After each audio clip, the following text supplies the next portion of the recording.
Each sign will have a few mounting holes, depending on how big it is. And there's 3 different ways to hang these signs.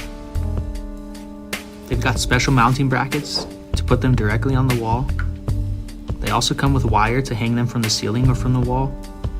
And they even come with window clips if you'd like to place them on some glass. I'm doing a wall installation first, so I'm just marking my 2 holes. Next, I'm drilling out the 2 holes to make space for the drywall anchors. Everything you'll need for the wall-mounted installation is in this bag. Insert your drywall anchors into the pre-drilled hole, and you might have to tap these in with a hammer or a screwdriver.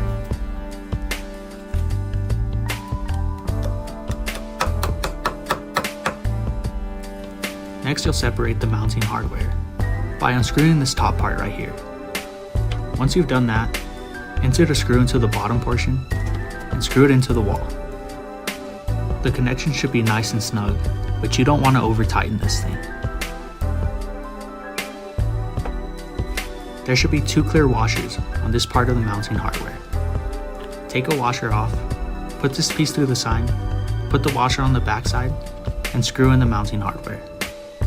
Then just repeat the process with the second hole. In my opinion, this is the best way to hang these signs. The mounting hardware looks great, and the only wire coming out of your sign is the power. You can find more information about these signs on the Lomomo website. Just visit lomomoneon.com.